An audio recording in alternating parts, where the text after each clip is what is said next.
Daniel's here. Correctivity for homeostasis, and thereby autonomy and sovereignty for European peoples, genus and species. Apologies.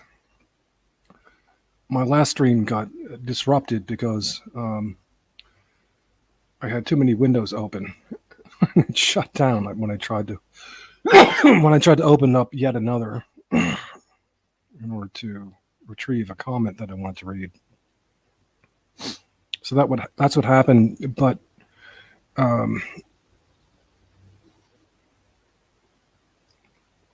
I can do it better than that one was coming out anyway. So I don't mind too much for doing it. Apologies for a bit of redundancy, but these are important matters and corrections that have to be made before we move on to further elaborations and digressions. Now then,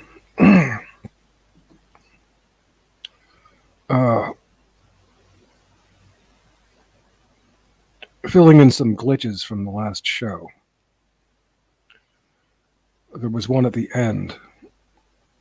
I was asked about today's hippies by Aaron and what I thought of them, and mentioned that they are probably incorporating, no, I don't know about all their manifestations. I'm not following hippies. Last I knew, the biggest concentration of the later day hippies was in Vermont.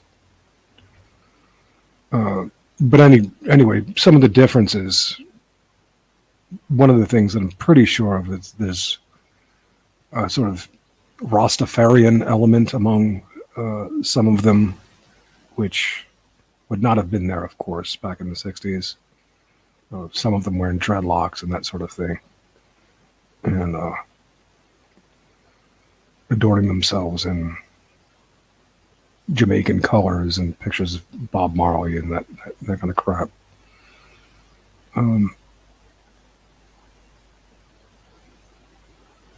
But more black stuff in general, more black culture in general, like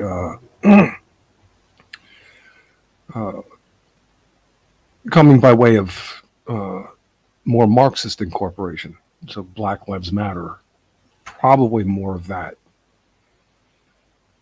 integrated with people who would be sort of like later day hippies. And that this was the important point that I glitched at and I forgot to make. And I think it's because I've made this point 1,000 times and you just have a natural instinct not to want to be too repetitive. That is to say that the hippies and the Marxists were notoriously at odds. And the Marxists were notoriously frustrated with the hippies. This one expression of that was the Beatles song "Revolution," which was a denunciation of Marxism. But the hippies were mostly a middle class movement, which were middle class kids who didn't want to go to Vietnam and were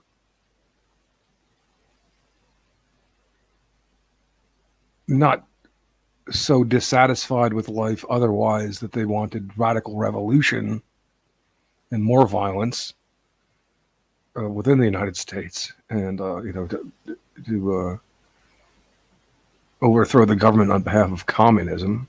They were enjoying a pretty comfortable life, and besides the prospect of being sent to Vietnam. So it's important that people know that there was a big difference between the hippies and the free speech movement of Berkeley and other Marxist things, the yippies. The This was not the standard fare of hippie concern in the 60s. And less importantly, they certainly weren't Rastafarians. I mentioned that in connection with remarks that I made to Richard Spencer at the old alternative right, because he was, typically obnoxious.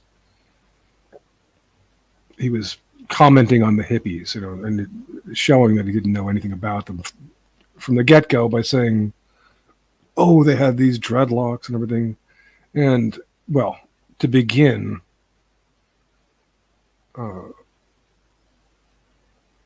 the reggae stuff did not come into the popular scene until more like the mid-'70s, when the hippie movement was pretty much over because the Vietnam draft was over. I remember, in fact, when my brother came home with the Bob Marley album Naughty Dread. I think it was Christmas 1975. Might have been 74, but I think 75. And this would have been salient for my family because the guitar player for Bob Marley and the Wailers was a guy named Al Anderson. And he was from my town, from Montclair. He was a colleague, if not a friend, of my brother. And in a group that he was in before the Wailers, a group called Red Bread, he would gig at my practice at my house. Chuck Berge's drum set was set up in my living room for several weeks during one summer, maybe 72, I don't know, 73, I don't know. And Chuck Berge went on to be the drummer for many popular bands, Billy Joel, Al Di Meola, I don't know, many, Brand X. And he replaced Phil Collins for a while after Phil Collins left Brand X. And the singer was, and the guitar player was Joe Walsh, who went on to be in the Eagles, of course, Rocky Mountain Way.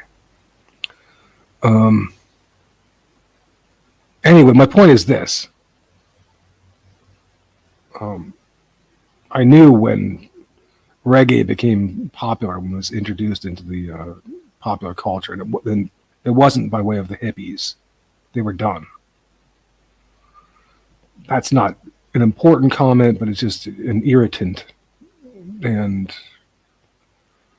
it's an irritant in as much as it has become a part of latter day people who have the hippie look for the most part, because it's really not appropriate to white culture. It's very much a black thing, in fact, Rastafarianism. Very much. It's a black separatist movement, in fact. It's an insult for white people to wear dreadlocks. But anyway, what do they know? Marxist Garveyites. But that was only the beginning of Richard Spencer showing that he didn't know what he's talking about, and he had a superficial take on, typically frustratingly superficial take on what the hippies were about, saying that they were, all about free love and civil rights and this sort of thing. And it's like I'm pulling my hair out, and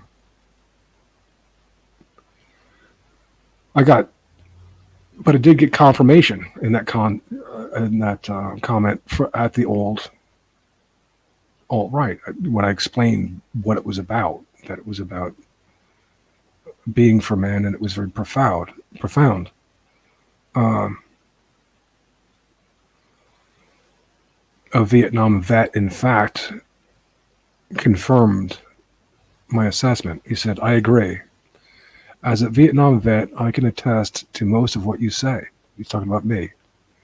The effects of the Vietnam era conscription, that is, having been forced into slave soldiering in a non-white country's civil war, orchestrated by bankers and corporations, having absolutely nothing to do with the actual defense of a white homeland, and calculatingly prosecuted by LBJ and his Ivy League YKW intelligentsia, with absolutely no intent of military victory, reverberate to this day among the white guys who are in our late teens and early 20s during the 60s.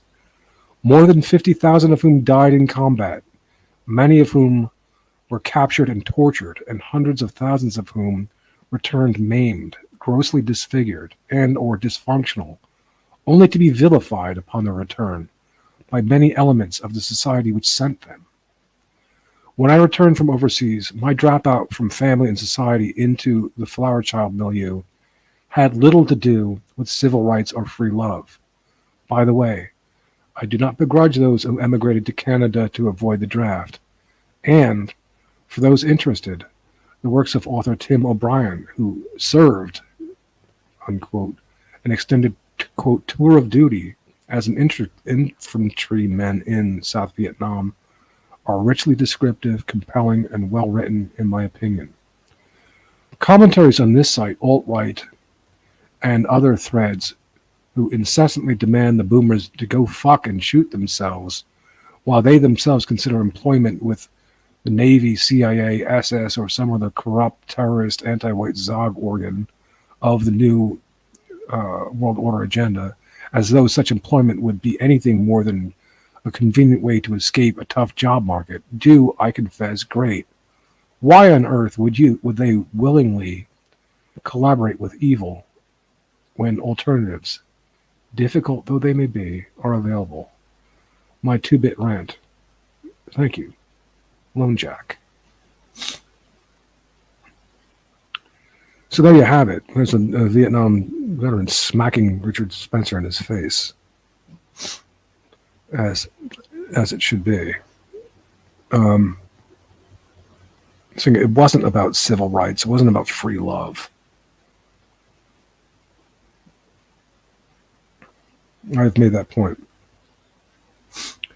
But I wanted to add that, this would be of the later day.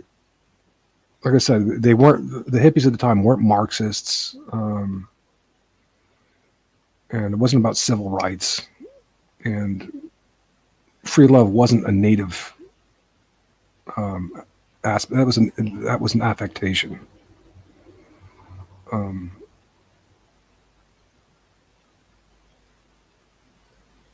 Which was sort of imposed on the mindset by the likes of Herbert Marcuse in particular. But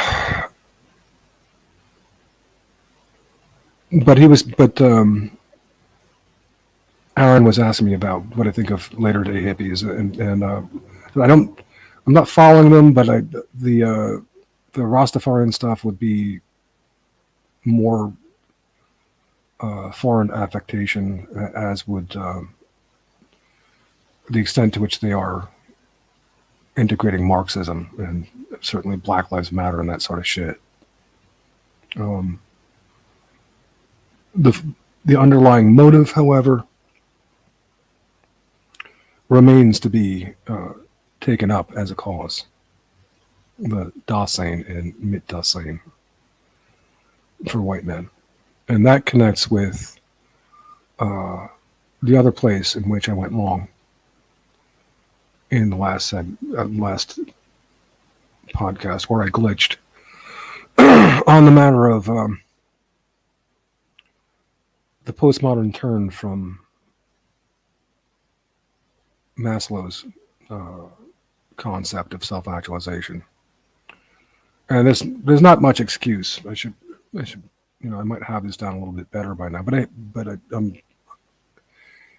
it's there, and I do have it. So, here, I will provide you the new and improved articulation.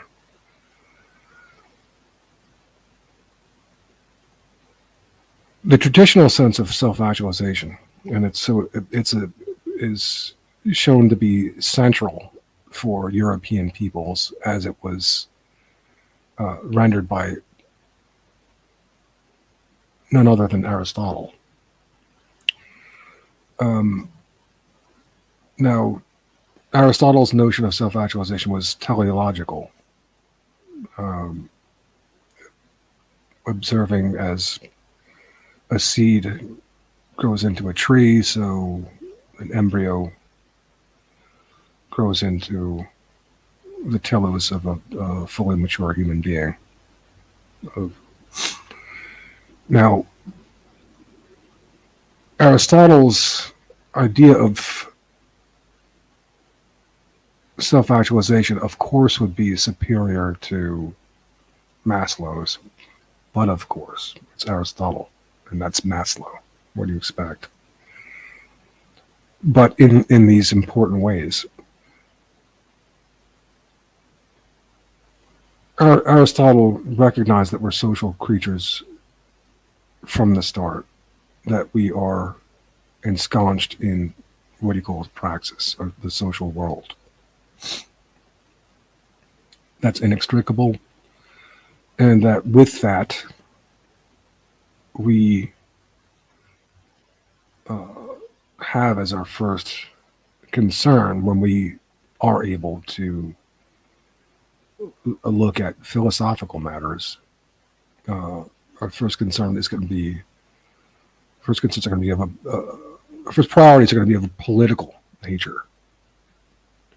Because if the political is out of whack, then everything else is for naught.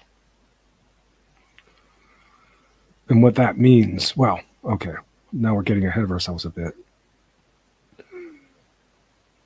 But the other way, other important way in which Aristotle's, and we'll call this the traditional sense of actualization, the other way in which he was superior was that he had built in from the start, along with that social sense, that's so he was always had attention to the guidance by optimality. So you had an optimal,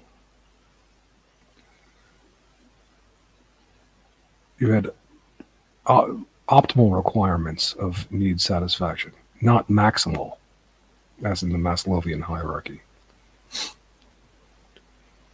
And of course, he based that on the observation that humans are biological creatures, and as biology either lacks of course, but also excesses become toxic. We need optimal need satisfaction. Okay, so these are the radical ways in which Aristotle is superior to Maslow's take from the start. Then comes Maslow's modernist rendition of self-actualization, and I'm glad I'm getting to do this again, because even in that redo of the last post, I forgot to mention this, which is one among several, many of my original ideas that are important. Namely that, okay, so Maslow.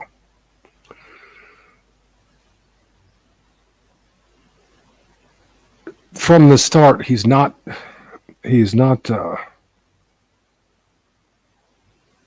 recognizing the social as the most important, as the most fundamental level. He's saying that, food, shelter, these biological needs are the most fundamental need. Okay.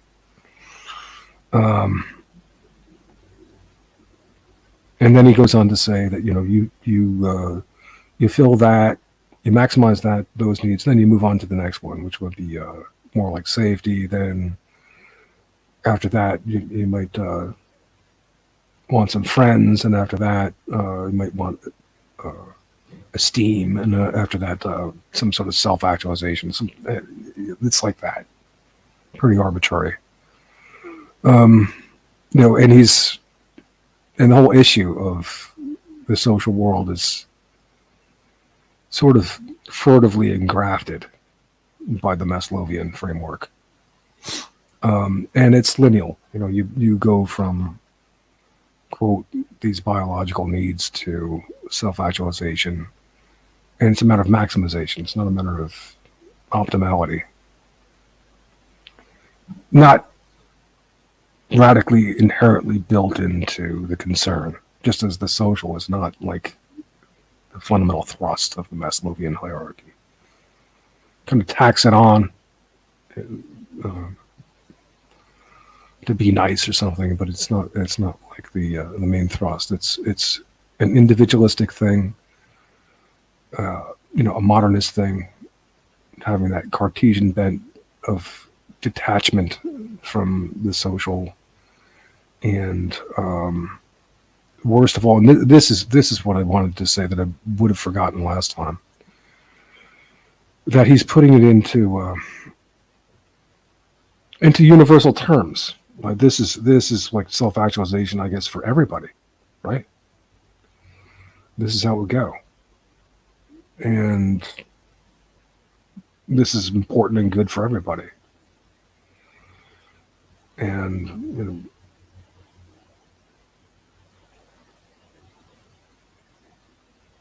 there's no group limitation set.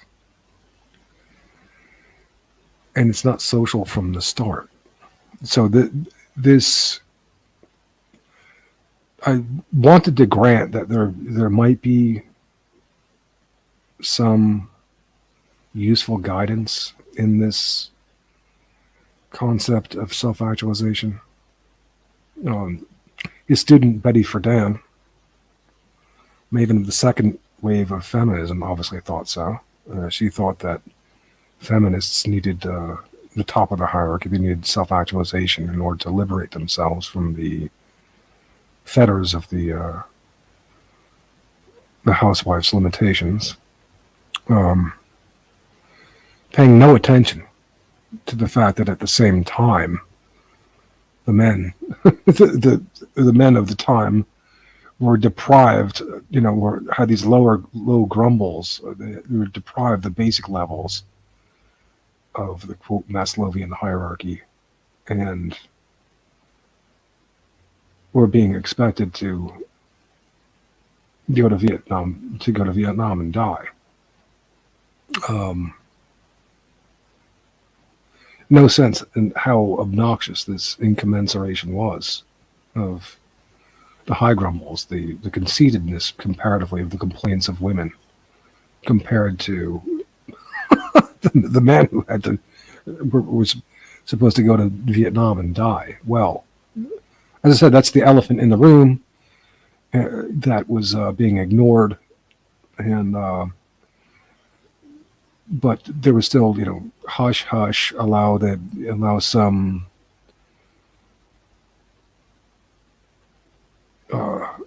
latitude for the hippies so long as the Vietnam draft is going on. Because obviously, it's not, a disadvantage to be a woman across the board and not an advantage to be a man across the board. Women weren't, the feminists weren't acknowledged that they had advantages on basic and middle levels of this hierarchy. And that men didn't. And that, well, deprived those basic levels, they could be fairly desperate and understandably enraged when they might achieve, despite deprivation on basic levels, that they would be criticized for having gotten there by their quote privilege. If that doesn't create some misogyny. Now then,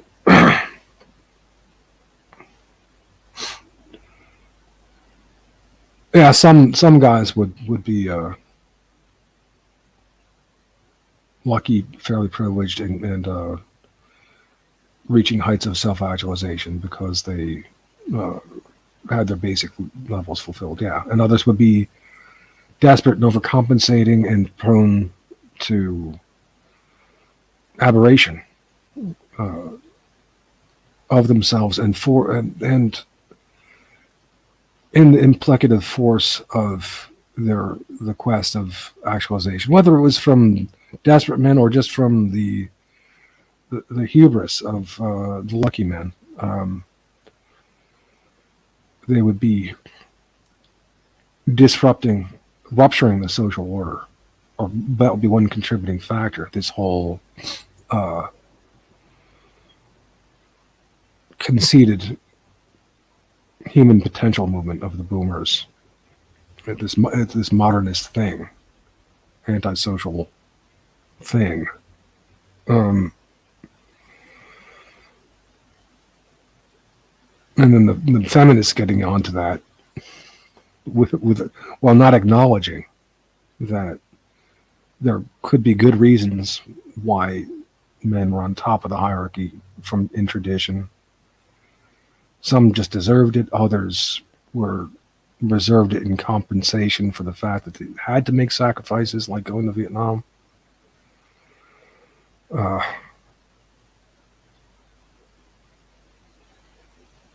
And they were ignoring the fact that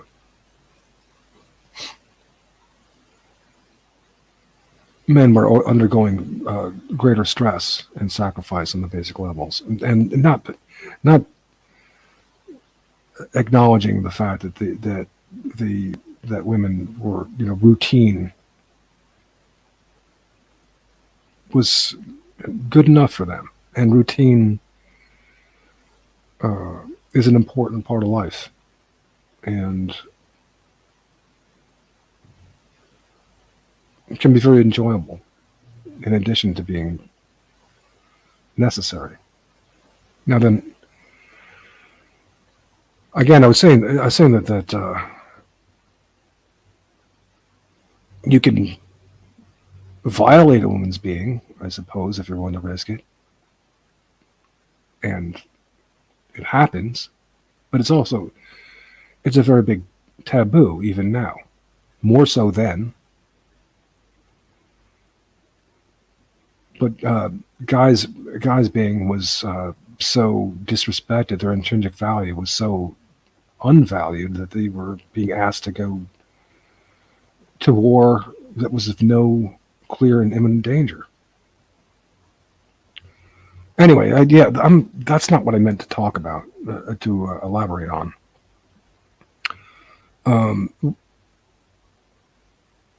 This renegotiation of Maslow's hierarchy, or of the concept of actualization, from a hierarchy of motives maximized, where it would take the postmodern turn, and what I failed to articulate last time, and should not have failed to articulate,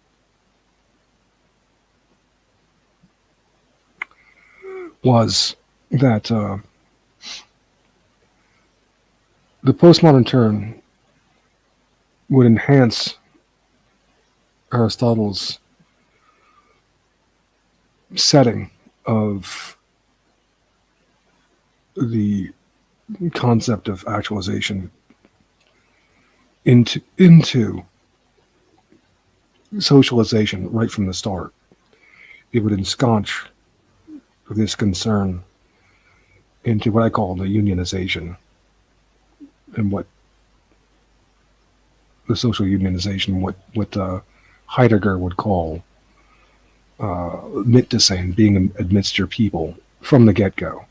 If you're not going to have basic needs, your basic needs met, if you don't have parents who in turn are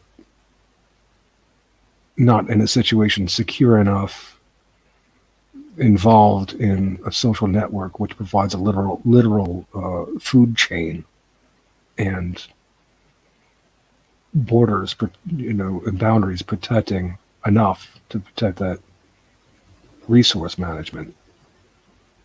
I mean, you as a child are not going to have, you're going to die without the social world. So the social is the most fundamental. And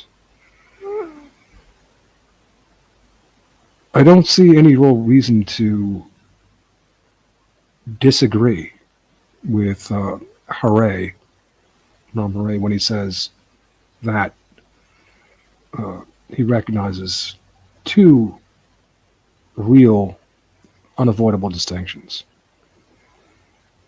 People in interaction and conversation, and molecules. There are distinctions, nevertheless, that will facilitate socialization, and that is the structuring of social accountability through the concept of unionization would correspond with what Aristotle calls, the political concern. Without that structuring, everything's going to be, and has been, out of whack. So it's the most fundamental philosophical concern, not this stupid ontological shit that GW is on about. That is most fundamental, and that provides for socialization. Now, what I wanted to say, that's, I think, pretty uniquely mine, and although even though the Z-Man tried to steal it, I wouldn't let him. But without that delimitation, without that unionization, you barely have the social accountability it affords and correctivity. You barely have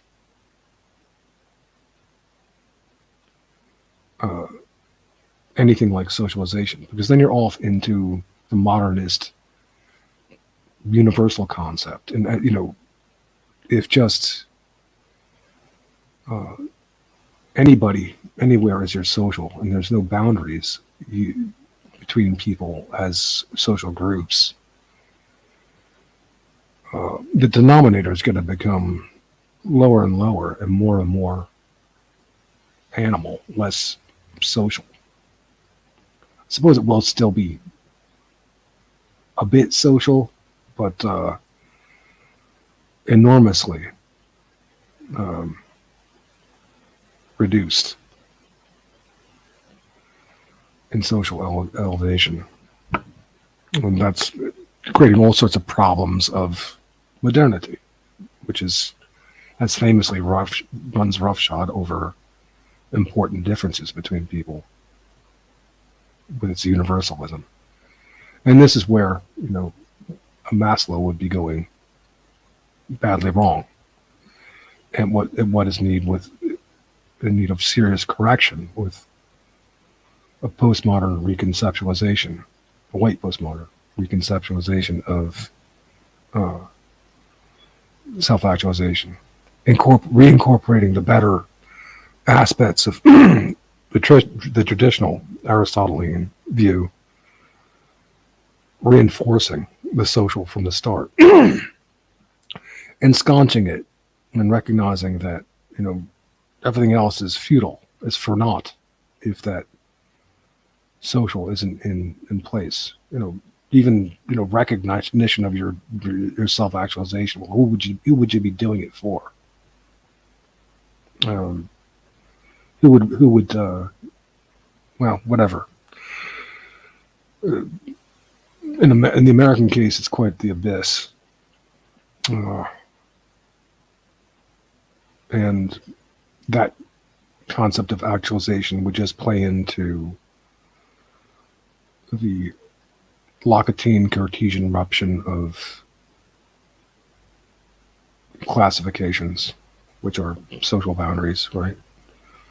And the weaponization of those, of that concept, the civil rights and anti-racism, and well, so the postmodern turn would not only ensconce the whole enterprise of actualization into the social union, but rather than being a lineal and universal modernist, kind of impervious, less than perfect, less than social exactly pursuit,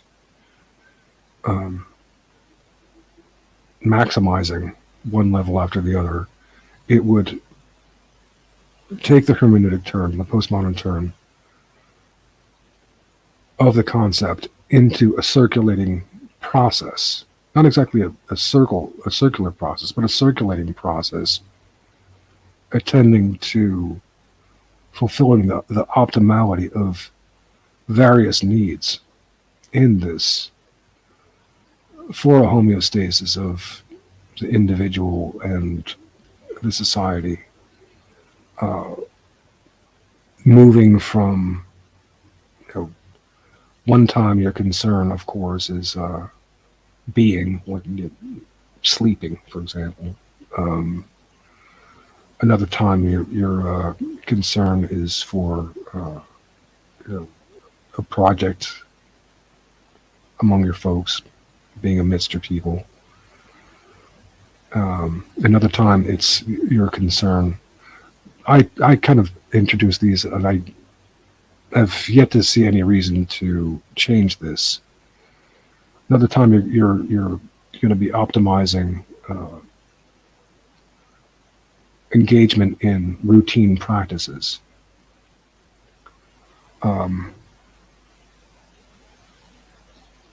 Because you have to, the basic upkeep of your situation. And it would also correspond with learning from forebears and elders and mentors.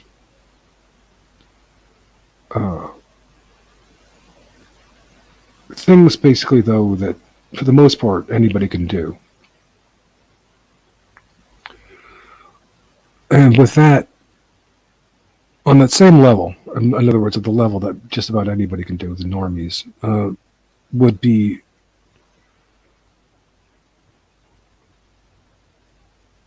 reverence, and the practice of reverence, of sacrament, of episodic reverence of what is sacred, what is essential for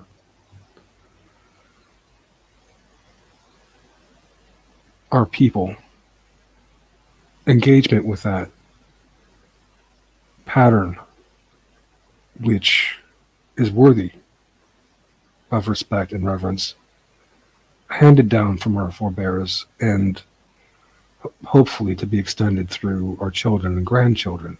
Now, the engagement of that semi-transcendence is quite necessary to help us transcend the grievance of so many of our people who are not good people. Let's make it simple, and make us not want to care and be loyal. Because this is what the postmodern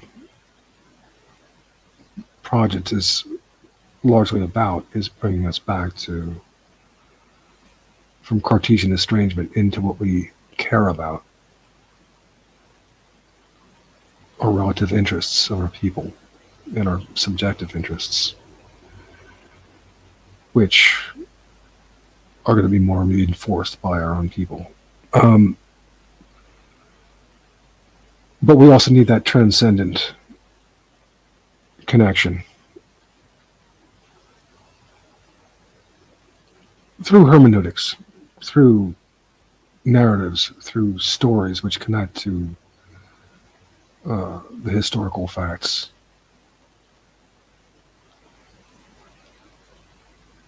We need to connect to that to help us transcend our own limitations and our own imperfections, deeply flawed as we are as well, even though we are the better ones of our people, the more conscientious. Now, these, as I've said, these three aspects are going to do something. They're going to stabilize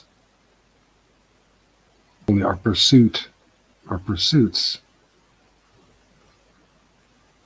They're going to stabilize our social boundaries.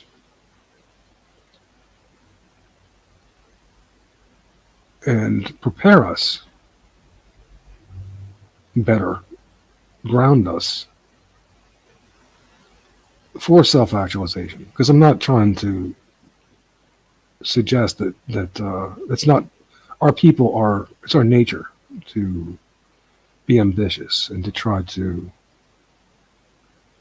do things, but without these groundings, well, you're not going to be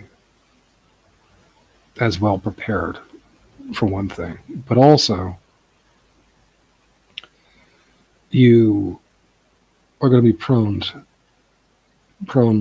to increase the rupture and the disorder, the rupture of our social boundaries and the disorder for your selfish uncaring, if you're not socialized, for your desperation, perhaps, in pursuit of self-actualization without your own respect and the respect of others, for the sheer value of these basic levels of routine, of sacrament, of socialization, as good enough.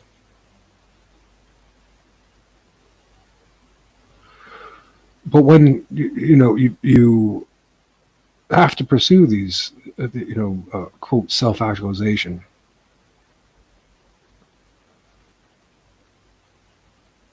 and you're desperate, and there's so many examples of this, of people killing themselves in effect, and others. They're called the dark side of self-actualization, right? Or the dark side of the human potential movement.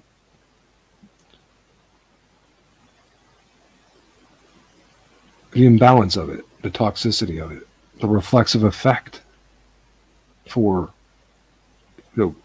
self-actualization unrequited, and so on, where you become not an enhancement to yourself and others, but you become an outright antagonist.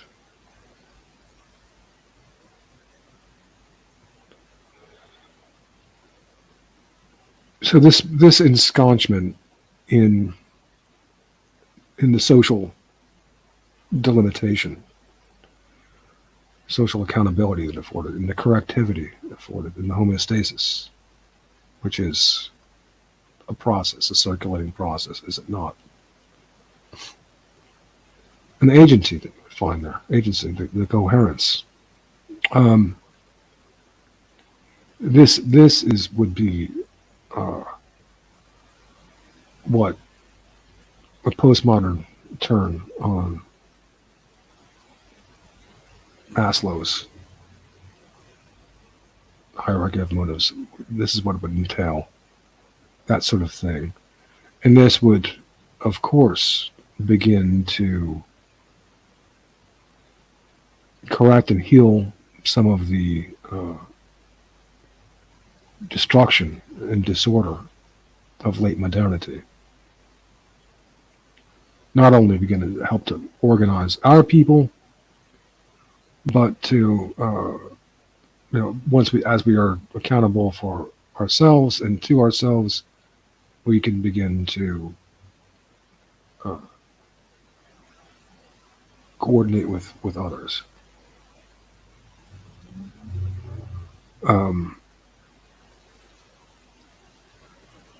These are the things that I wanted to clarify from the last stream that I should have done better.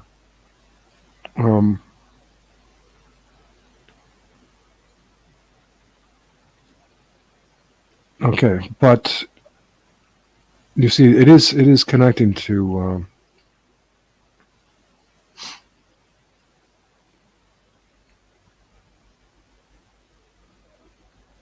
I mean, it's not my difficulty in articulating these things. Sometimes does stem from the fact that what I'm doing is pretty original. There's nobody else much saying it, and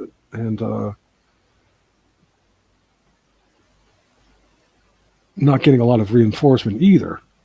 Not that I care, because I know that what I'm saying is right, good, important. The human potential stuff, as it played into the American story of life, liberty, and the pursuit of happiness, and the Locketean destruction of patterns.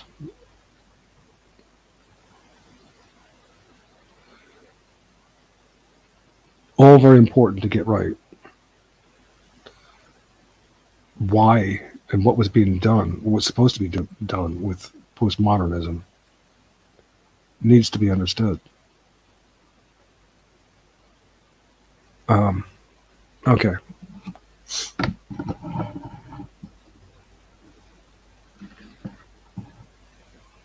Now I'm going to put the link in case anybody wants to join me. If not, that's all right. My main concern was to correct these oversights.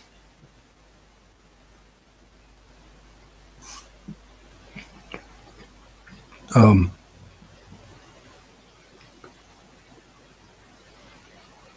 think that I was calling Justine Brown Judith Brown.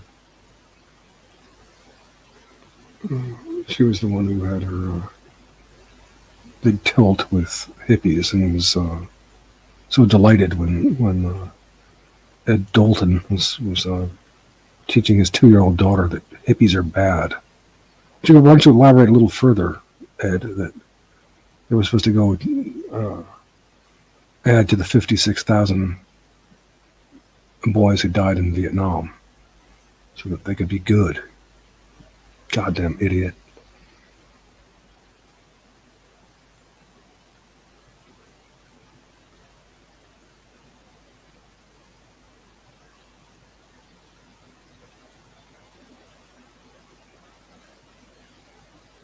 Now, the army was capitalizing on this notion of self-actualization too. It was their slogan for recruitment. Be all you can be in the army. That's a notion of self-actualization, right? Fulfill your teleology.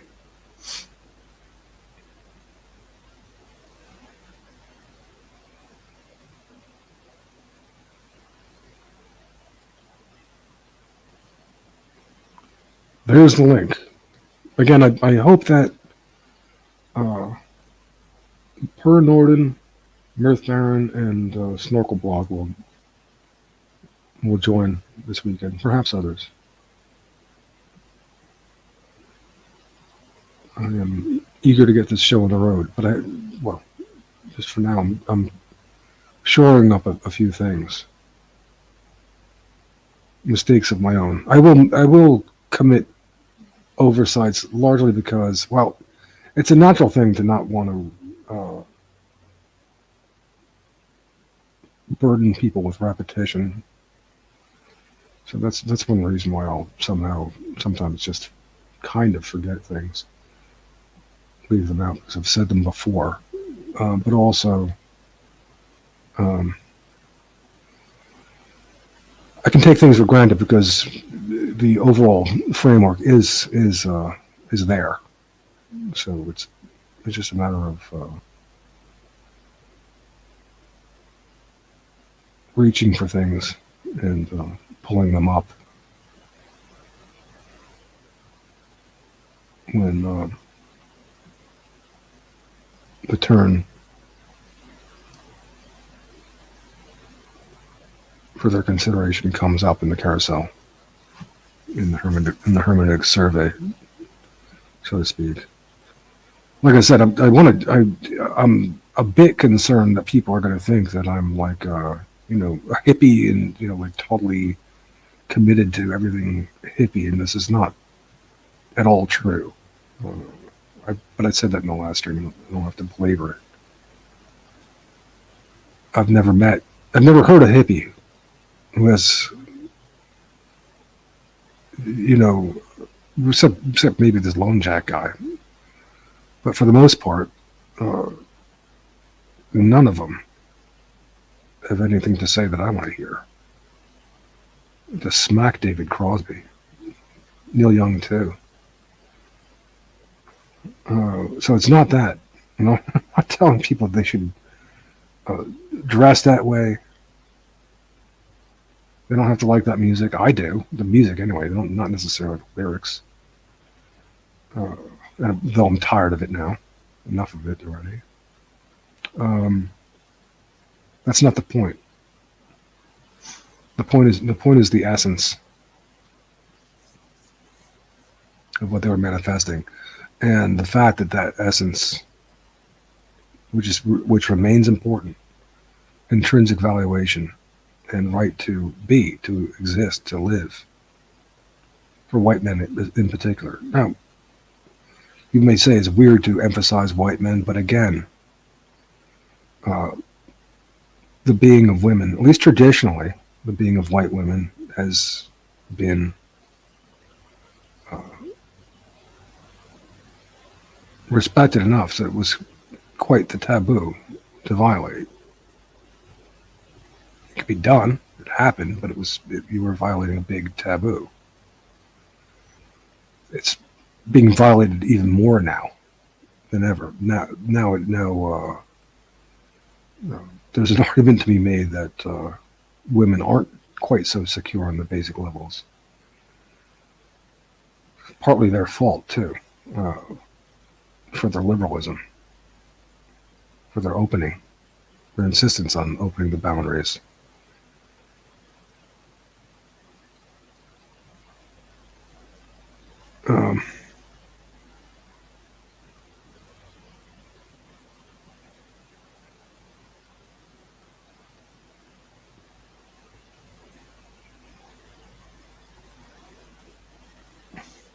Where were we?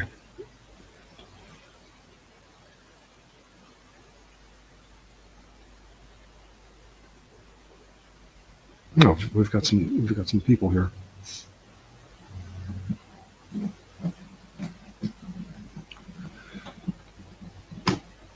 Anybody wants to join me? Let's hear from you. We're taking the white postmodern turn and retooling Maslow's concept of self-actualization and ensconcing the whole enterprise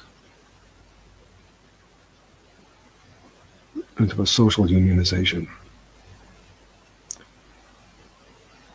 Now, again, last last stream I was mentioning, and this was important, that left ethno-nationalism, in addition to providing a crucial unionization, which excludes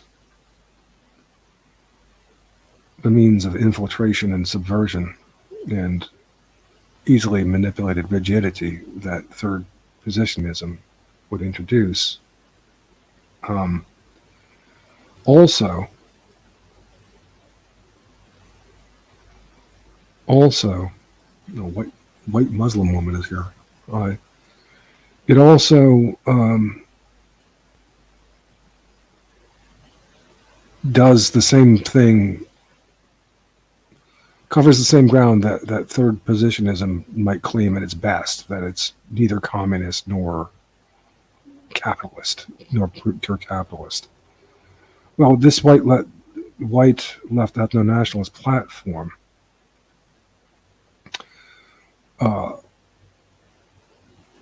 allows for private property. It allows for free enterprise. It's always important to stress this. I forget to, because I take it for granted, but when people hear left ethno-national, they're probably going to think that, they're going to try to say that I'm, proposing Marxism. No. It allows for private property. It allows for free enterprise. Some property, of course, should be state-owned, some enterprises. But what's optimal is not one way or the other, and between private and state, and that's to be worked out by people who are more interested in the economic stuff than I am. So for me, hi, white Muslim woman. I'm not a Muslim and not an advocate of Muslims, but if you can endure that, there's the link, and you can talk. I think that Claire mentioned you.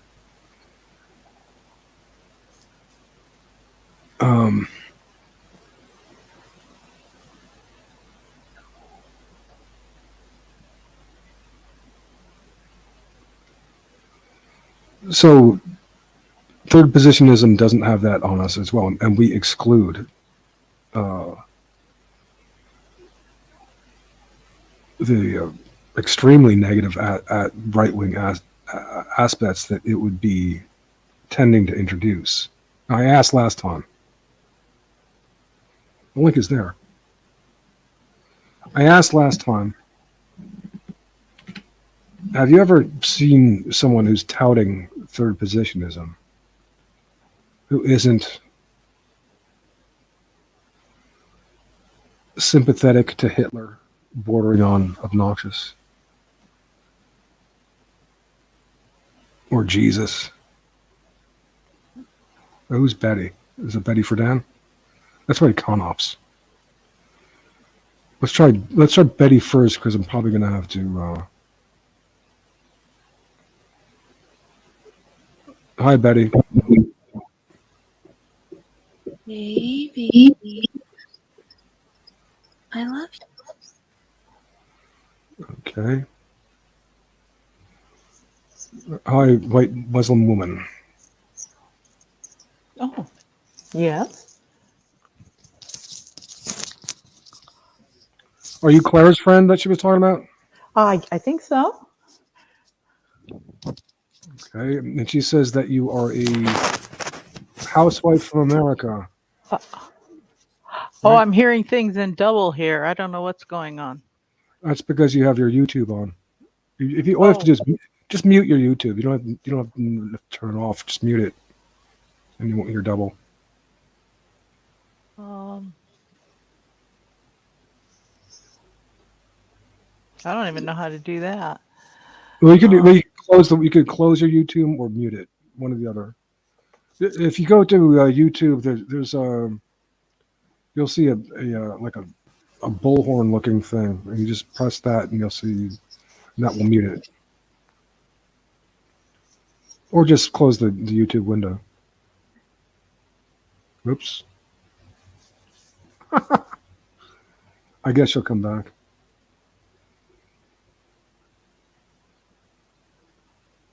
I don't know why a Muslim woman would want to talk to me.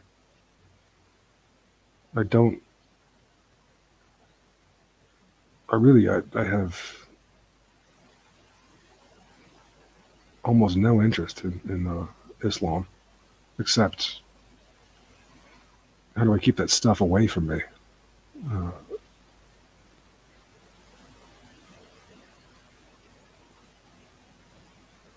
I don't.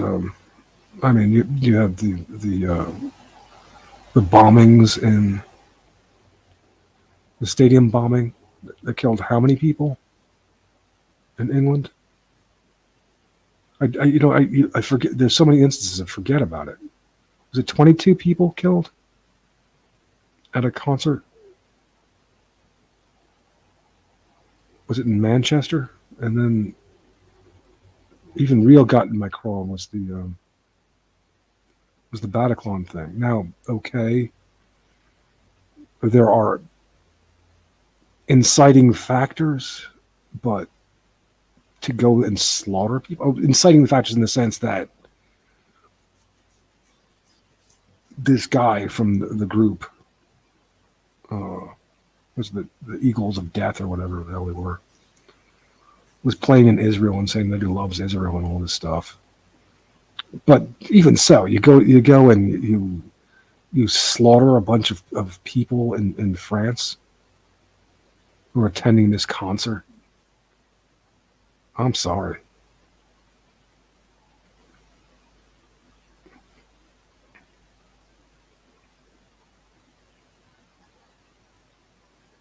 Islam can stay in the Middle East.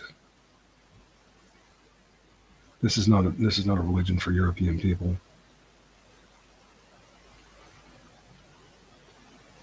But it provides, these Abrahamic religions do provide an example of why we need to institutionalize the idea of marriage and monogamy as a sacred option. An option, but it's a sacred option.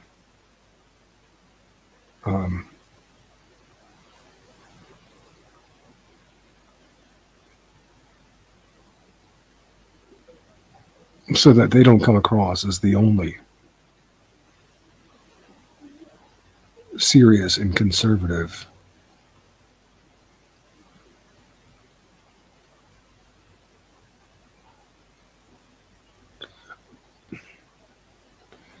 cultural resources to uphold.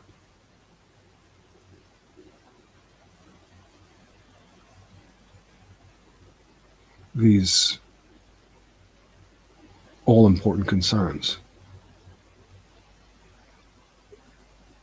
so that our people don't become cynical and demoralized,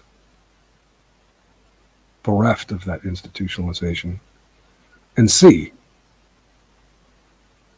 Islam is the only option, for example, when it's not.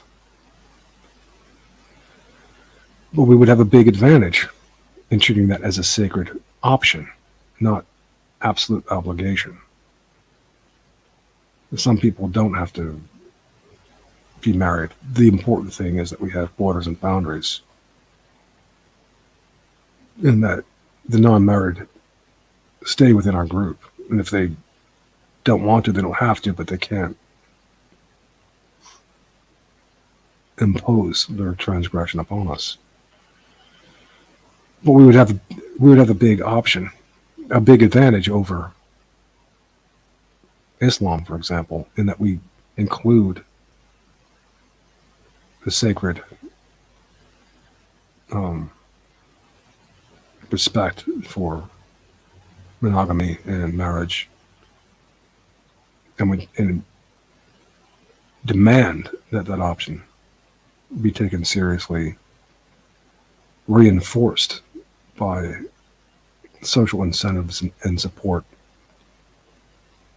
Certain amount of disincentive for not being married, but not too severe. But in having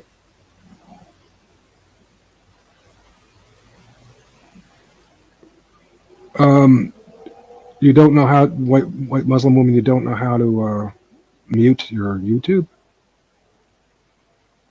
Run your mouse over the lower part of your YouTube screen, and you should see uh, the volume control. All you have to do is press it; it will mute it. You don't have to shut down your YouTube, and all you have to do is mute it, and it won't echo. It wasn't echoing on my side. It might have been a problem for you, but I wasn't hearing it. But anyway, as I was saying, we would have both the important reverence and respect for monogamy and marriage, but also the freedom of the choice. And without the choice, without that choice for marriage and monogamy, you really don't have choice. You don't have agency. You're just in the a free for all in the kind of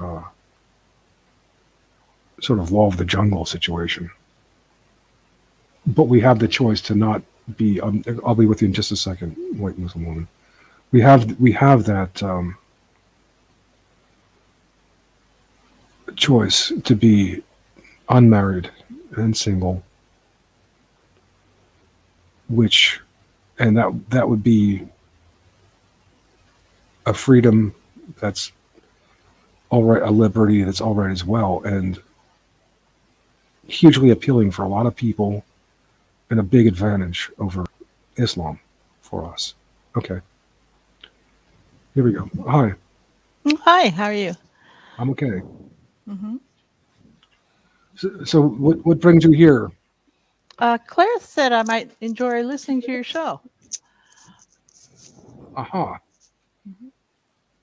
I said, did you hear the earlier part? No, I was too busy trying to figure out how to get off of YouTube. Aha. Well, we were talking about all sorts of things. Now, you are Claire's lone adherent to secular Coranism so far as. Oh, I didn't know. How long have you been a Muslim? About 40 years. About what? 40 years. 40 years. Yeah. Oh, okay. And you're in the United States. Yeah, I'm in the US. I'm American, yeah. White American, brought up Catholic. You that's very uncommon for a white American woman to be a Muslim for going back 40 years. There's not too No, much. it's not uncommon. They're just spread out, and they usually quit going to the masjid. They're actually more around than what people think. But it's hard to run into the network with them because they're split up across the country. It's not like a big bunch in one town, say. Yeah. Hmm. A lot of them don't wear scarves because of that. Mm-hmm. So, I mean,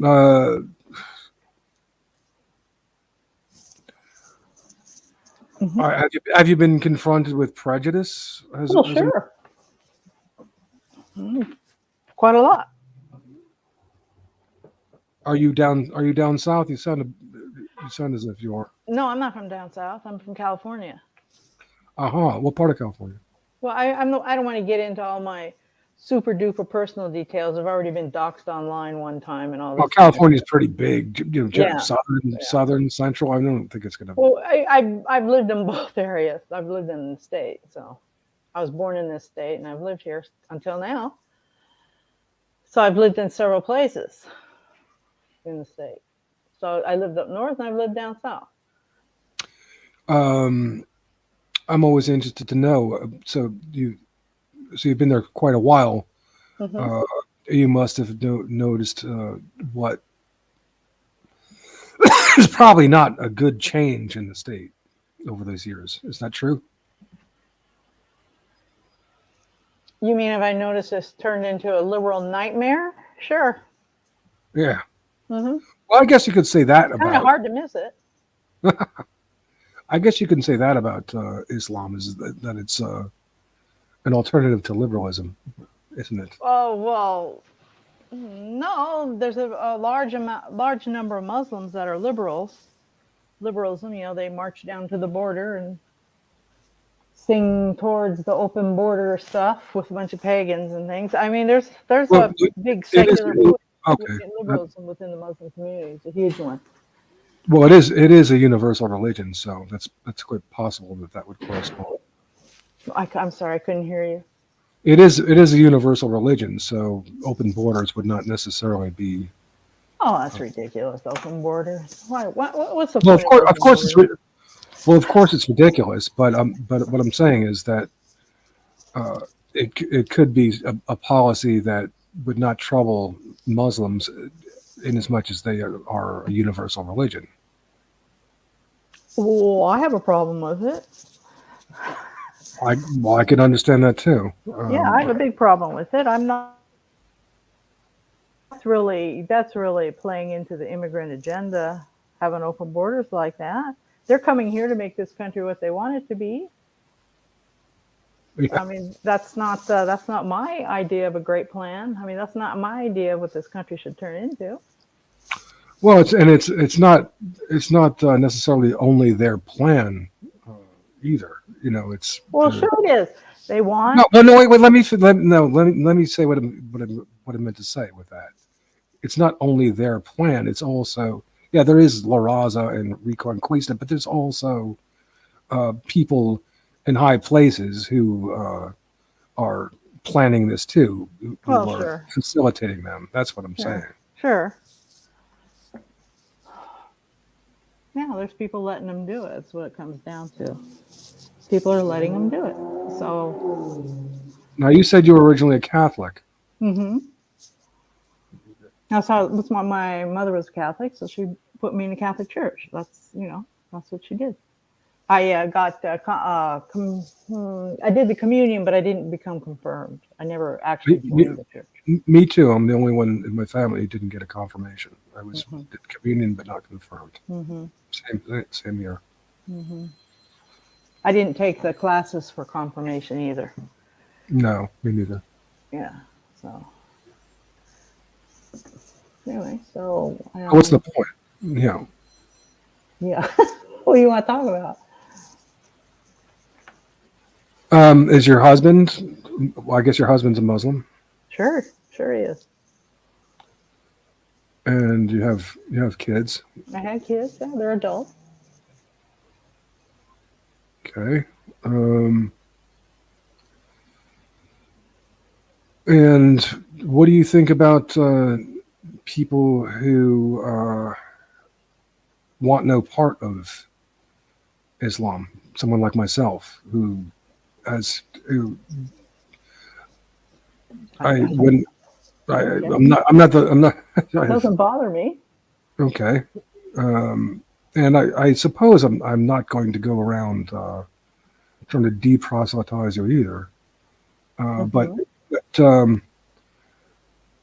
I mean, Claire Caw is just barking up the wrong tree when she tries to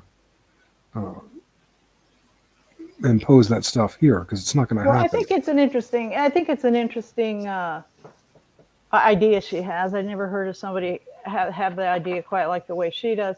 I don't see any I conflict between general Islamic ideas on society and the way my father used to be. I don't see any difference between it. Well, maybe He there is. stood I up don't for know his what you. family. I don't know what your father was like, but I have to disagree about one thing. I don't find Claire Call's idea interesting at all. No, I do. I think it's Okay, quite well, interesting. I we'll think the just Muslims should okay, join it. okay. Well, we'll disagree. That's all. hmm Um, What because idea do you don't like? How about just everything? It's Abrahamic, it's universalistic, it's alien to European peoples, um, on and on. All the usual arguments that one would make against Islam, and it's unnecessary, and it's not going to happen. It's not going to happen by me. She's not promoting belief in anything. Well, whatever she's promoting, I don't want it. I've heard it. Can you I've articulate? heard it. I've heard it 1,000. I've heard it 1,000 times, and she keeps trying, But I don't hear anybody repeating what she said. That's the thing that's interesting to me is, I've just been watching a little bit of this, and nobody seems to be able to articulate what she's saying, other than that she's. What she said? Yeah. Well, what she's saying is that that she wants to. She thinks that the Abrahamic God is the most powerful God, and that that everybody should follow the Noahide laws, and that's not what she's saying. Yes, it is. No, it's not. Absolutely, it's what she's saying. Absolutely, it's not. I can read. She definitely is promoting the Noahide laws. No, she's not. She asked some rabbis to rank it Islam according to the Noahide laws. That's what she definitely said that she's promoting the Noahide laws. Well, Noahide laws are in all three religions anyway. Well, they're all three religions, and they're all three religions, Abrahamic religions, none of which I want any part of. I don't want any part of Christianity, and I want. Well, you don't have to believe anything. Well, I don't. Yeah, well, I don't. And I don't have to believe in her take on things either. I don't. Well, don't. But you're not telling me. You're not articulating to me what she's actually proposing. Okay, and a lot of people saying you have to believe anything. Her proposal is you don't have to believe anything. You don't have to. Believe anything. Well, and I'm sorry, I don't care. I think there's a big time lapse on this computer every time I talk to everybody for some reason, because it seems like. Well, I think I have to pause longer, so I'm sure people aren't talking. I think it's probably a better idea that you go over to Claire's chat, because this is going nowhere. I want no part of what she's saying. I'm not interested in what an emissary of hers has to say. So, I'm sorry. Thanks for trying, but trying what?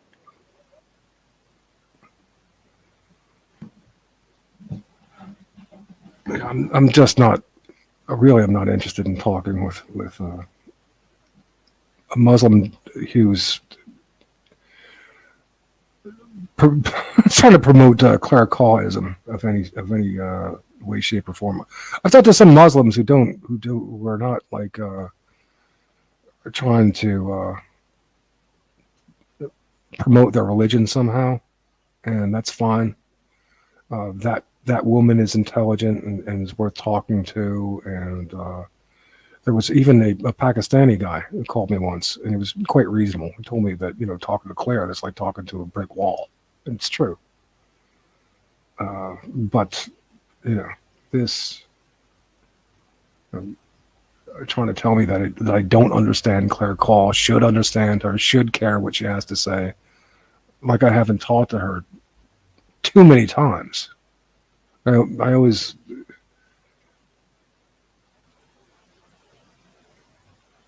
finish with at best a little bad taste in my mouth. Last time she finished by saying, "Oh well, these waves of immigration, that's just like a natural flow through America. It's always been that way."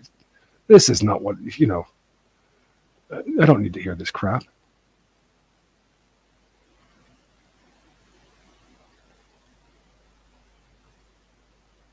I think why Claire bothers with me is because she knows that I'm the real deal, and she wants to feel important by being a part of those who are trying to mute this platform, divert it, try to pretend that it's trivial, somehow stay relevant with her absolute bullshit and her religion. That I don't want an echo of Islam.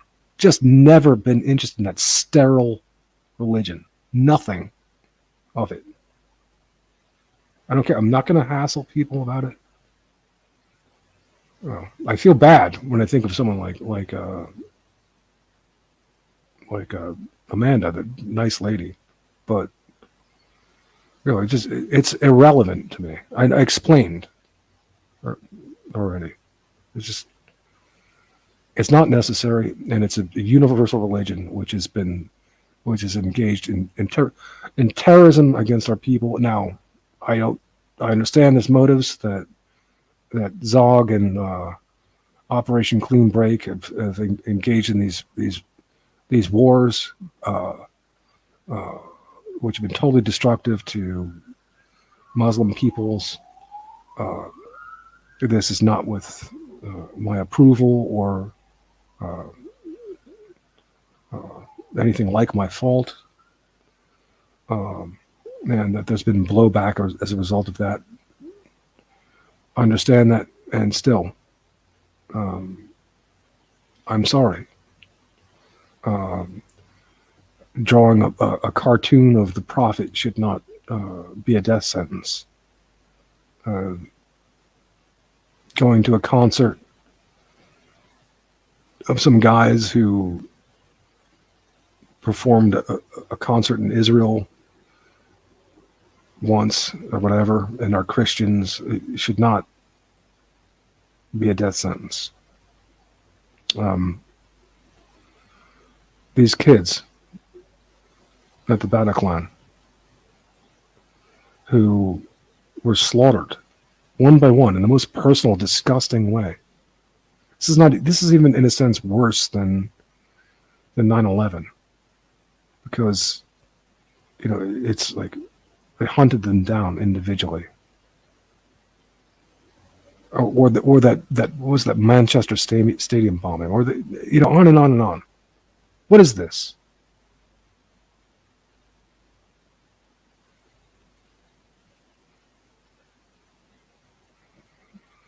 Who's anti-clerical? Who's anti-clerical? Blair Carr and white Muslim woman are two crazy bitches. Well, I agree with that much.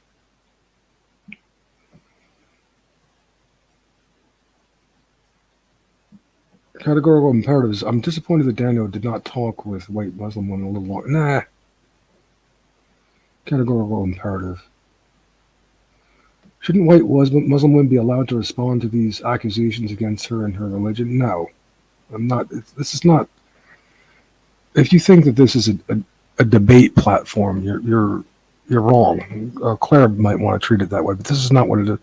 Debate is for a situation where there's crude issues to be knocked back and forth and hammered out.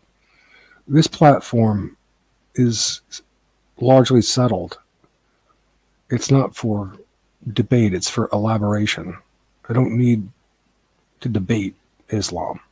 And it's the Abrahamic religions are rejected here. This platform is not a platform that will. It's not a platform for Abrahamic religions. It's not a platform for Nazis. It's not a platform for. Besides their Abrahamic religion, but not a platform for non-Europeans.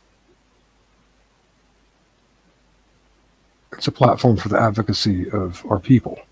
And the Abrahamic religions are maps which do not guide the reconstruction of our biology. It might happenstance and lead to some of that. Christianity, it's been argued, Christians are the ones having the most children of European Americans.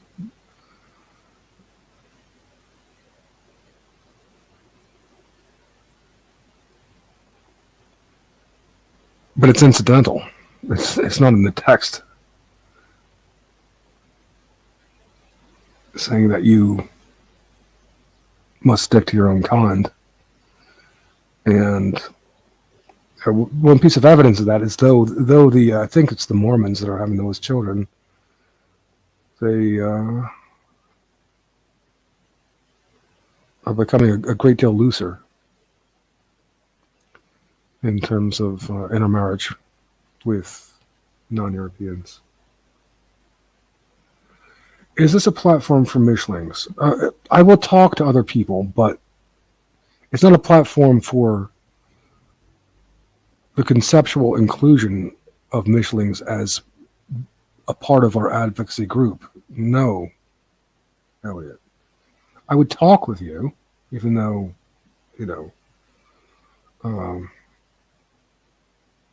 I suspect that you're not in the worst way. You're going to try to angle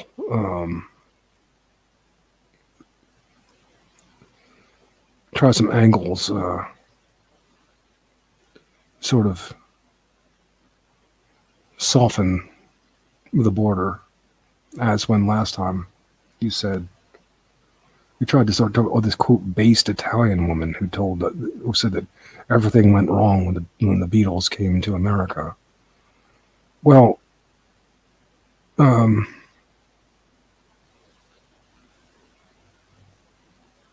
I don't think that the Beatles were responsible for things going amok, although there were criticisms to be made regarding their handlers and their promotion. I mentioned the movie A Hard Day's Night to you, and how particularly this scene where they're a couple scenes. One scene where they're abusing this old man who is a veteran from the Great War, or from World War II, and he's firing back at the Beatles who are mocking him. And they were teaching, and it really did affect us, a disrespect for the older generation. And what was happening there is that it was a disrespect that was a criticism of the older generation and the tradition of war that went a bit too far. This was the difference between the European hippies and the American hippies. The American hippies were actually in confrontation of being towards death with the Vietnam War, whereas with the European hippies, the confrontation was more indirect. It had to do with the older generation and their kind of lording the tradition of war over the younger generation, which was indeed a habit and a tradition that called for a great deal of skepticism when you talk about the destruction of the two wars. But this particular manifestation and utter disrespect of the Beatles, who were so popular, did affect us to where we were, thought it was cool to be so disrespectful of the older generation. Of course it wasn't. That wasn't good. So there is something to be said to that.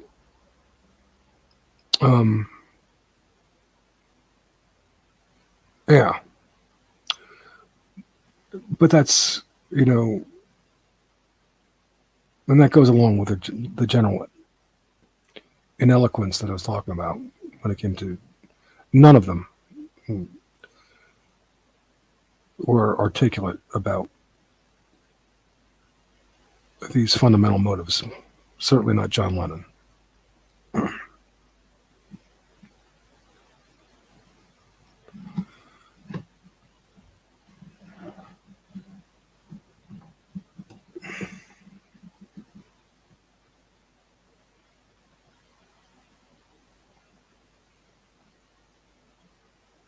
Okay.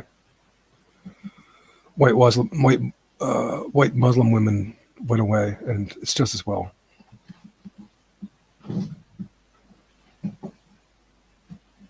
she was pretty cut and dried, and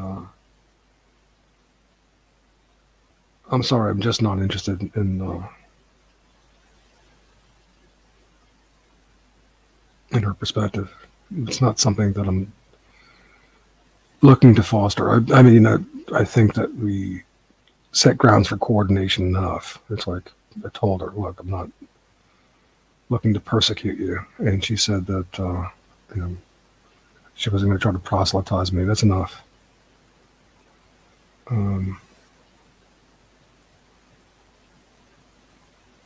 When she starts promoting Claire Call and trying to tell me that I don't understand what Claire Call is saying.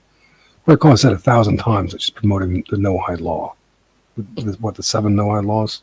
And she's telling me that, no, that's not what Claire Call says? Okay, forget it. She doesn't even know what Claire Call is saying. Not that, whatever.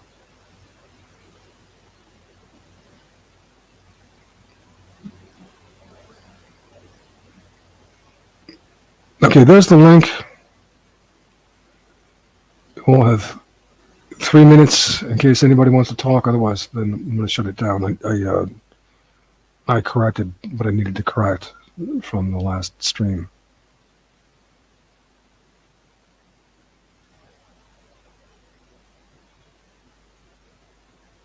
Categorical imperative. Elliot Blatt says, categorical imperative. Don't you see the level of disgust that Islam generates among Westerners? What does for me? And also, I don't like its aesthetics. The idea of its the absence of human representation. It's sterile to me.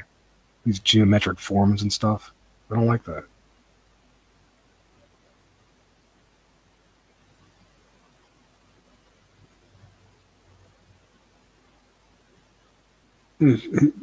Categorical it is well known that Westerners are Islamophobes. What's a silly word? Islamophobe. It's just not my religion. It's not European religion. And it's not interesting to me. It's not what we need, and it's done great harm for its jihad.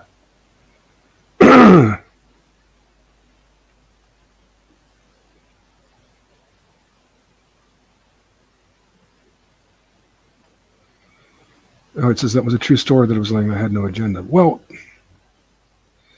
you may not have had an agenda, but you showed yourself to be not in sync with what I'm talking about and what I'm concerned with. So I would not be interested in laying great blame at the hands of the Beatles, and nor would I consider a woman, Italian or otherwise, very based who did. It was just an indication we don't think alike.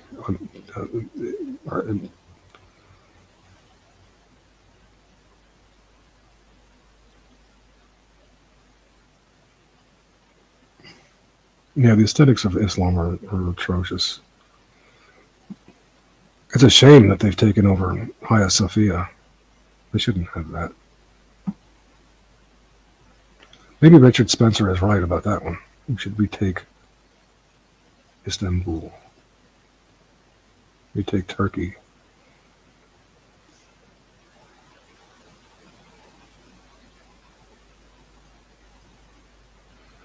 How many people in the world do you think identically to me? I think my platform is probably would have the most adherents among European people. Most Europeans are not Christian. European people's not Christian, not religious. Don't believe it. Most European peoples would recognize that Jewish people are not European. And most European peoples would not want to include Hitler and Nazi redemption in their platform.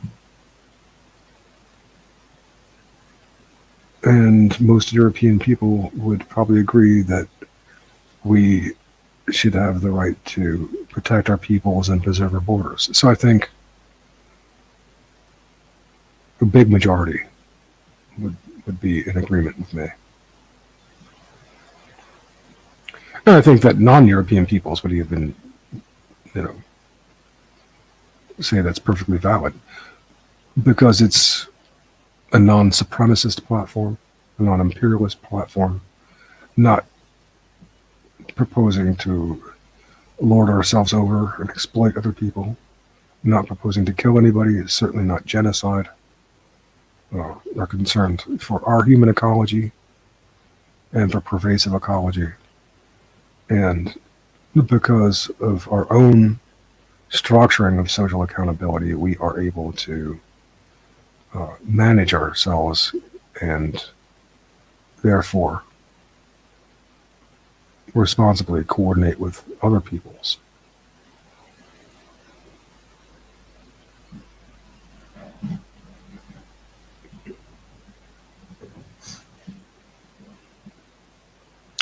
Ellie, you've had like a terrible breathing condition as I listened to you on Luke Ford's show. Have you ever considered the fact that this might be a food allergy? You might want to look into yeast and the sort of frankenwheat. I know that for me, I never thought that, bread, pasta, pizza, that this seems like the most normal thing these seem like the most normal things in the world to eat. And yet, they were poison for me. And it would affect me. It would affect my breathing. I would have breathing episodes where I would be gasping for breath. So you might want to check into food allergies as to why you're not breathing the way you do. Or maybe, you've checked into these things already. But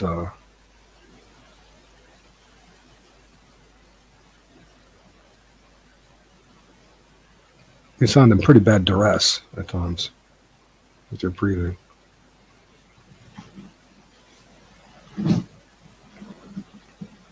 You stop drinking coffee. Bad pollen? Uh-huh. Do you drink beer? And if you drink beer and you drink and you eat bread, it's quite possible that that's the cause.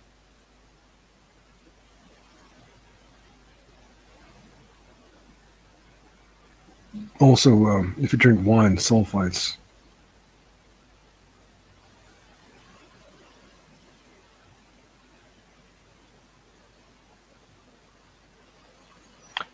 And it's a funny thing. These allergies get worse as you get older.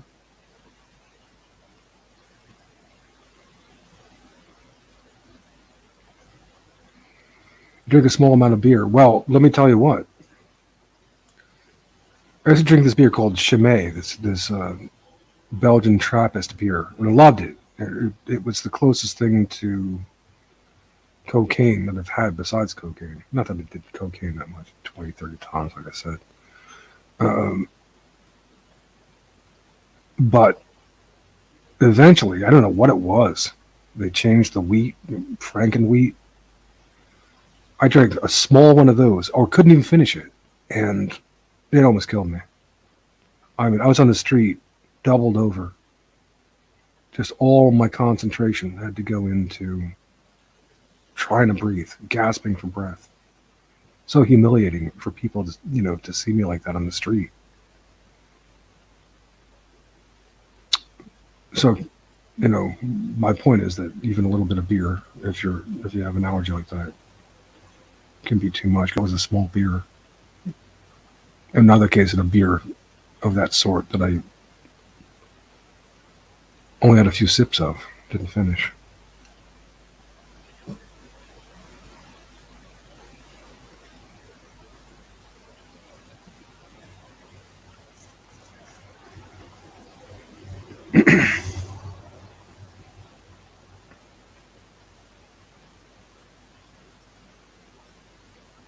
Norman Hobbs asked me why I talked to you, Elliot Platt.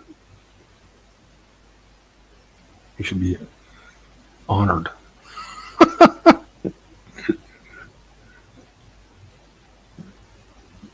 That I don't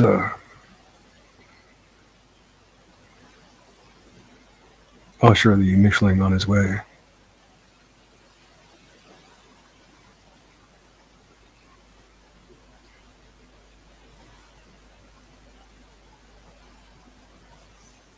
Did you tell Luke Ford that he pisses me off? That guy is, Luke, he is so dishonest. Don't you see? Norwood needs to lift more. He needs to lift some of these Nazi types out of his stream is what he needs to do.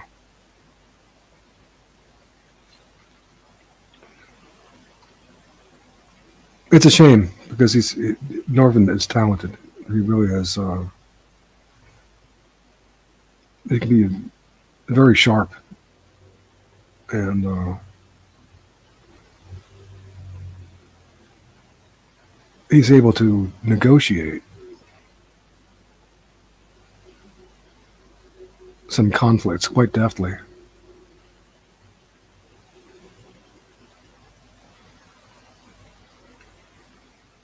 Stop eating Parmesan cheese out of the can. I didn't know Parmesan cheese came in a can. Oh yeah, well if it's grated Parmesan, it might go in a can.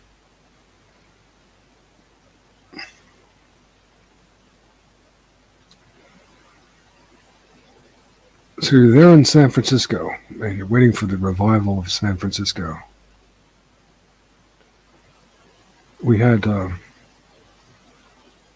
Angela from Santa Cruz on. Was it 2 days ago? Did you hear that, Elliot? She's your neighbor. 50-year-old marijuana aficionado.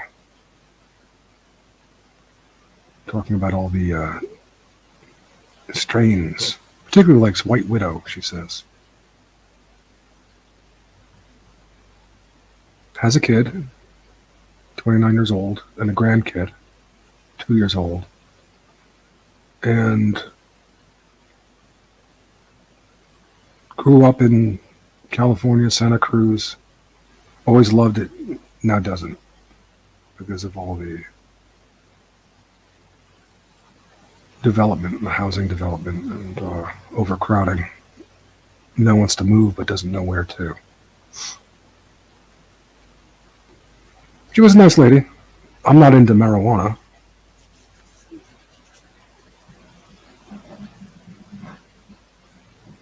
Why is Luke dishonest? I don't know. Ask him. He is, though.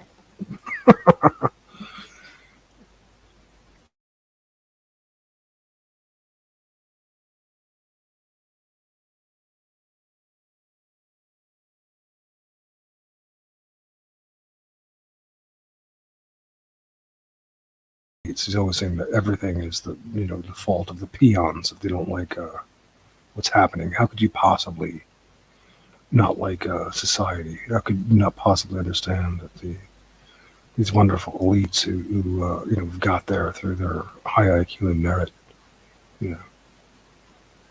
How could you possibly blame them for everything? It's for anything. It's all your fault.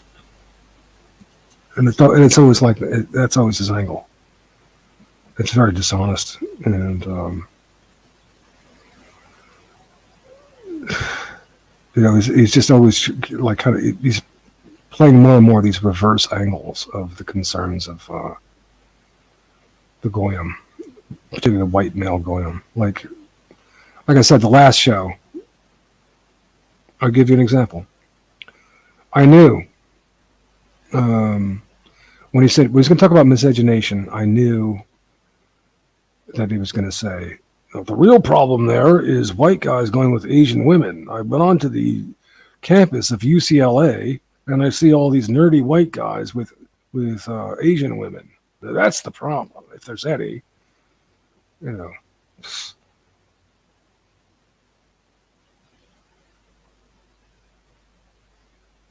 first of all, like there's no problem with mud sharking, and that white guys shouldn't complain, and as if that's the place to go to see it. You know, UCLA, one of the most difficult colleges to get into in the world. And secondly, you know, in emphasizing that, and you know, how many of those guys were not even, how many of those guys were even goyim? Those quote white guys that were the Asian women. But in emphasizing that, he's only giving, you know, an excuse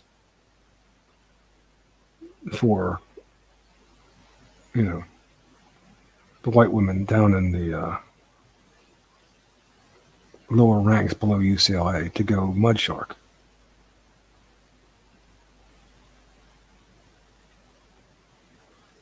Well, you're not hearing anything of substance that would help to hear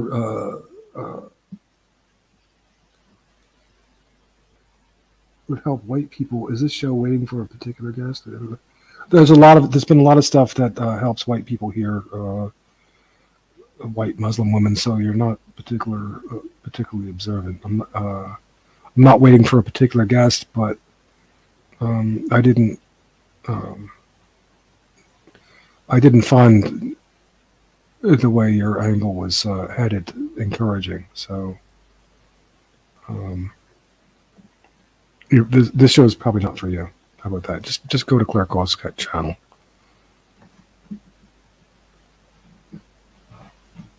Oh, Charles Michael Bellman is here. Salve, my friend Daniel, he says.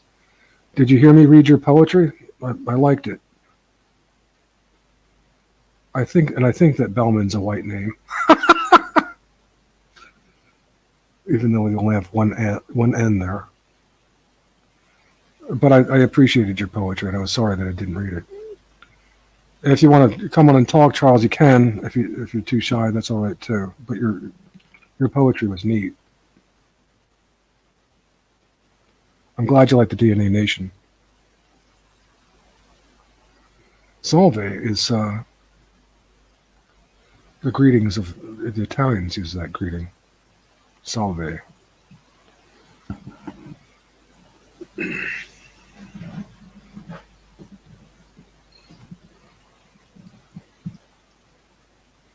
The poetry was dark, but not in a way that bothered me. Interestingly, you were talking quite a bit about the shadow, which I think I'm not a big Carl Jung man, but he does have a few neat ideas, and I think his idea of the shadow was interesting. One must master and assimilate the shadow.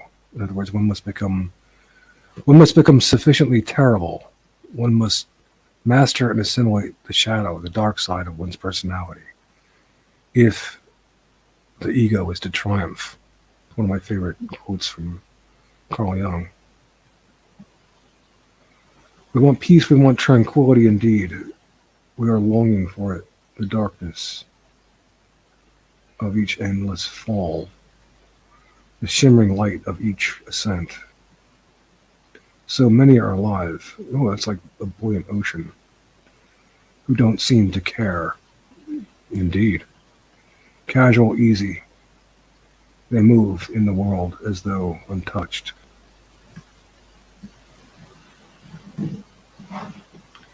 But you take pleasure in the faces of those who know they thirst.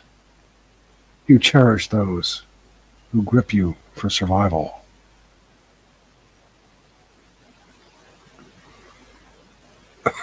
The stream is gripping for survival.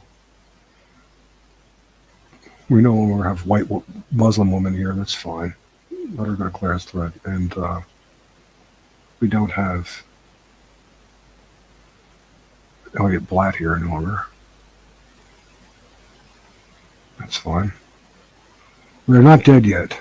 It's not too late, I agree, to open our depths by plunging into them and drink in the life that reveals itself quietly there.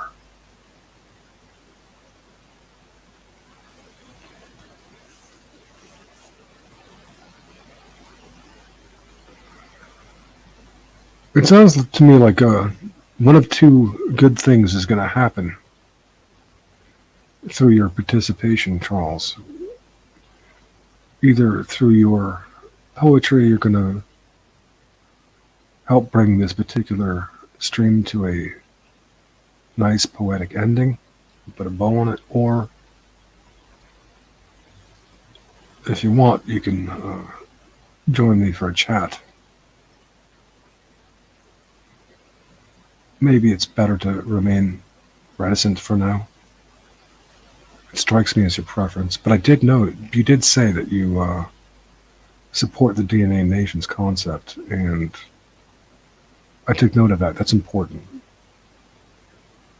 It seems to me, anybody worth their salt.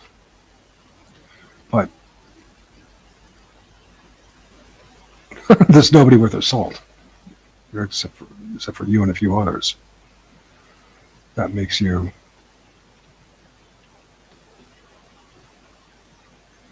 perceptive in a very rare way.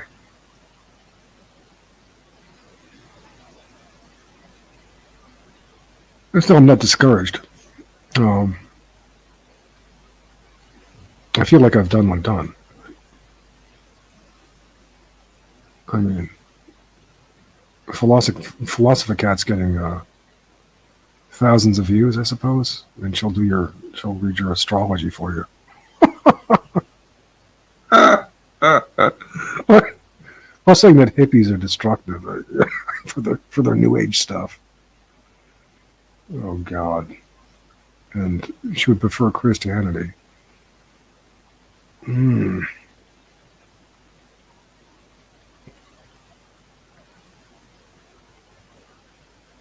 I shouldn't be mean. She's not that stupid. She's cute too. That's the problem, I suppose. Why she gets so many views. She was articulating not all badly the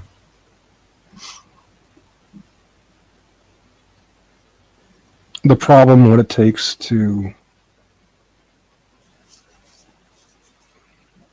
marshal a new theology of sorts. But how can she be trusted when after Maleo Woe's show, she said that we should put our differences aside, our ethnic differences aside, and all join hands to take on the free world order. And it's one of these kind of like positions that some people take. They think it's new, and it's the oldest ruse in the world. The elitists, they're trying to divide us from our black brothers. We need to join hands against them.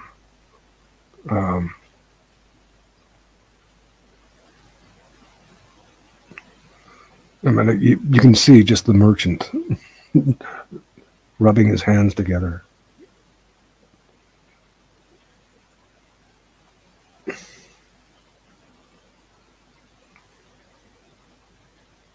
Okay. One more minute.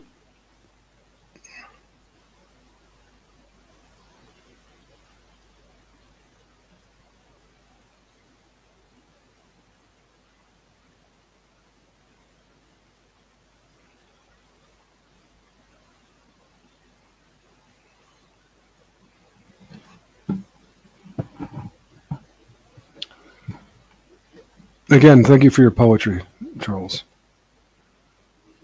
I made sure to read it last time so that it's not lost in the ether as I read it this time. It will be here. Good stuff.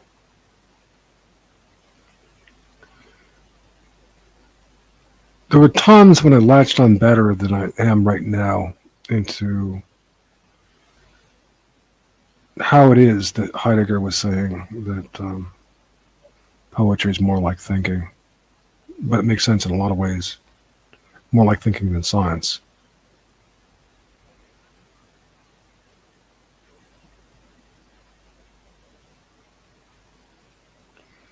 More free, obviously, in its connections, more organic.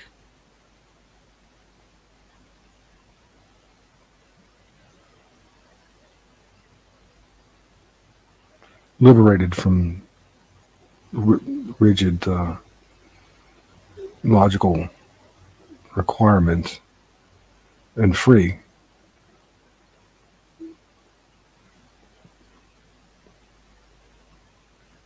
For organic synthesis of ideas. So you could see how it would meander in a way.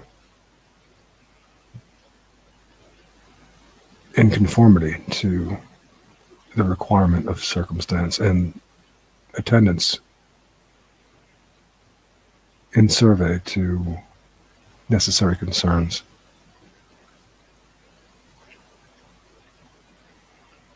Whereas science and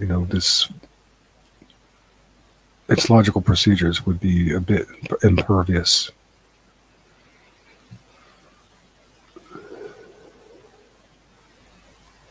To thinking. It would be more like a plotting.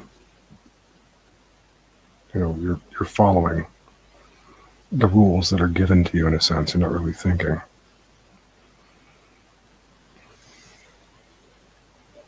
Okay. So,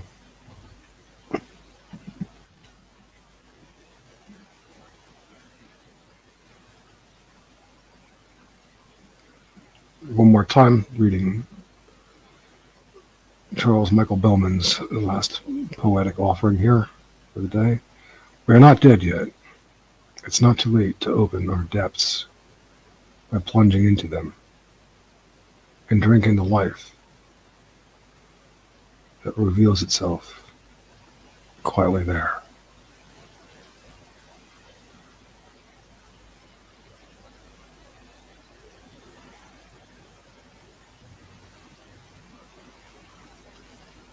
You gotta like that.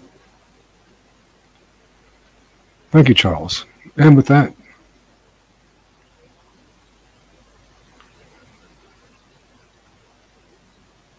I'm pretty happy with this stream. It's a worthwhile resource. Correcting a few of the ineloquent moments from the last one, where I glitched, so to speak. I think the last stream was worthwhile too, where I was talking about this lady and her bad experience with the hippie commune, which was functioning under the rubric of Fritz Perls and his very individualistic concept of human potentiality.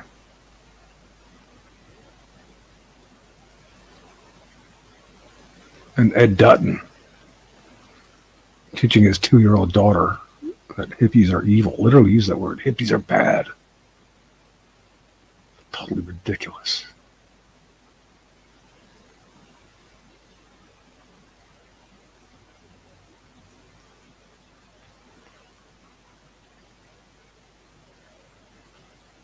Okay. Thanks, everybody, and bye for now.